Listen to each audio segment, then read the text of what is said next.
एक तरफ इंडिया की पूरी टीम और एक तरफ जॉय रूट।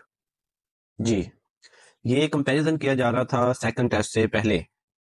जब इंडिया पहला टेस्ट हारी है और दूसरे टेस्ट के स्क्वाड का ऐलान हुआ, तो ये कंपैरिजन किया जा रहा था कि एक तरफ जॉय रूट के रन्स और एक तरफ पूरी इंडिया के रन्स। यानी कि इंडिया के जितने भी खिलाड़ी खेल रहे थे 1 से लेकर 11 नंबर तक, उन सब के रन्स अगर इकट्ठे किए जाएं तो वो रन्स जॉय रूट के रन से कम बन रहे थे। तो ये थोड़ा सा कंपैरिजन किया जा रहा था कि भाई इंडिया जो है सेकंड टेस्ट में वो बड़ी कमजोर टीम नजर आ रही है अगेंस्ट इंग्लैंड। लेकिन जनाबे वाला इंडिया ने दूसरा टेस्ट 106 रन से जीत लिया। और उनकी जीत में जो ज्यादा किरदार था, जो मैंने ऑब्जर्व किया, वो इंडियन बॉलिंग लेंथ का था। यानी कि जो बॉलिंग लाइनअप था इंडिया का, वो इंग्लैंड के मुकाबले में अच्छा था।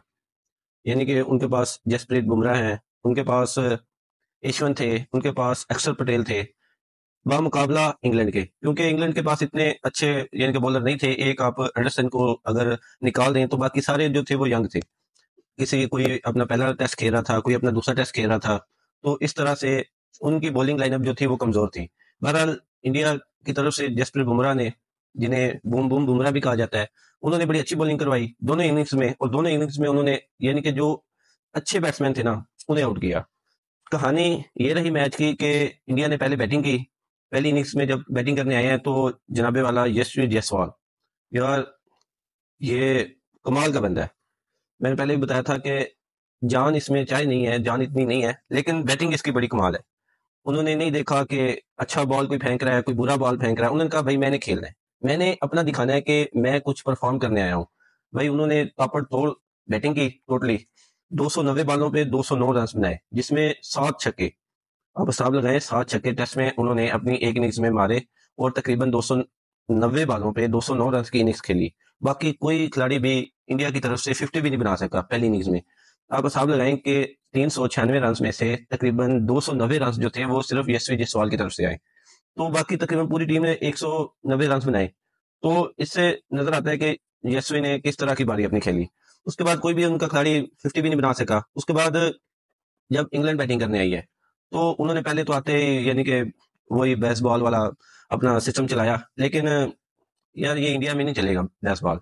और मुझे ना कभी कभी ये लगता है कि ये ना बेसबॉल के चक्करों में ना ये अपनी जो यानी कि रैंकिंग या जो मैच है ना उसकी तबाही फेर देते हैं। आप हिसाब लगाएं कि पहला मैच भी ये हारते हारते बचे हैं। अगर वहां पे ओली पोप 196 रन की इनिंग्स ना खेलते तो इन्होंने पहला मैच भी हार जाना था। लेकिन वो वहां पे वो एक अच्छी इनिंग्स आ गई ओली पोप की तरफ से, और ये जनाबे वाला जीत गए। लेकिन हर दफा ऐसे नहीं होगा, हर दफा आपको यानी कि कोई भी एक ऐसी इनिंग्स नहीं आएगी। बहरहाल इन्होंने 253 रन बनाए, जिसमें तकरीबन जो इनके ओपनर हैं उन्होंने तकरीबन 76 रन बनाए 78 बॉलों पे। बाकी इनके भी सारे यानी कि आने और जाने वाला काम किया है, और 253 रन पे सारे आउट हो गए। उसके जिसमें जब वाला जो सबसे मेन इस इनिंग्स की यानी कि मजे की बात जो थी वो थी जसप्रीत बुमराह की बॉलिंग। उन्होंने तकरीबन 15 ओवर करवाए, 5 उन्होंने मेडन किए और 45 रन देकर 6 विकेटें ली। तो यार जो उसने वो ओली पोप को जो यॉर्कर मारा था ना, सर चस आ गई वो देखने की ना। वो जो यॉर्कर था ना, जब वो किलियां इस तरह ऐसे बिखरी, ऐसे मजा आ गया देखने का। उसके बाद कुलदीप यादव ने 17 ओवरों में 71 रन देकर 3 विकेटें हासिल की। तो उसके बाद जो नाम वाला दोबारा जब इंडिया बैटिंग के लिए आई है, तो 255 रन पे ढेर हो गई है। तो जो पिछली इनिंग्स में डबल सेंचुरी करने वाले थे यशस्वी जायसवाल, वो भी सस्ते में निपट गए। और जो मजे की बात रही वो ये कि भाई शुभमन गिल ने सेंचुरी बना दी, 104 रन बनाए उन्होंने 147 बॉलों पे।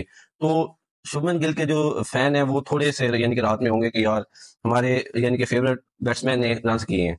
तो वैसे इसे अभी ये मैच इसे मैनेजमेंट ने ये वार्निंग दी थी कि भाई अगर आप इस मैच में नहीं चलते तो आप अपनी बस पकड़ें और जाके रजनी ट्रॉफी खेलें। तो लगता है थोड़ा सा ये उसे डर था कि ये मुझे आखिरी मेरा चांस है। तो चलो इसके फैंस थोड़े से खुश होंगे कि भाई हमारे जो फेवरेट बैट्समैन है उन्होंने सेंचुरी बना दी और अगले यानी कि 3 टेस्ट वो खेल सकते हैं, क्योंकि विराट कोहली तो ज्वाइन नहीं कर रहे। तो 255 पे 10 आउट हो गए। और टारगेट जो इंग्लैंड को दिया इन्होंने वो दिया 399, 399 का जो टारगेट दिया गया। अब आपको पता है कि जो यानी कि चौथा और पांचवा दिन होता है वो पिच बड़ी डिफरेंट होती है। पहले 3 दिन की पिच और होती है, और जो आखिरी 2 दिन की पिच होती है ना वो थोड़ी सी डिफरेंट होती है। और दूसरा जो आखिरी इनिंग्स का प्रेशर होता है ना वो बहुत होता है। तो आखिरी इनिंग्स में उन्होंने शुरुआत तो अच्छी की थी, यानी कि शुरू में अच्छे रन किए, लेकिन बाद में फिर रफ्ता बरफ्ता गिरते गए और तकरीबन 292 पे उनके सारे आउट हो गए। और इस तरह इंडिया ने जो ये मुकाबला है वो 106 रन से जीत लिया। तो इसमें जो देखने वाला था वो, एक तो मुझे जायसवाल की जो बैटिंग थी वो बड़ी मजे की लगी, जो देखने लायक थी इनिंग्स। उसके अलावा जो बुमराह ने बॉलिंग करवाई है भाई, उफ, तबाही कर दी। एक सवाल उनसे किया गया तो उन्होंने यानी कि उनको बॉलिंग के हवाले से उनसे सवाल किया गया तो उन्होंने कहा कि मैं शुरू से यानी कि फास्ट बॉलर को देखता आ रहा था। तो मैंने देखा, वकार यूनुस को देखा, वसीम अकरम को देखा, जहीर अहमद को देखा बॉलिंग करवाते हुए।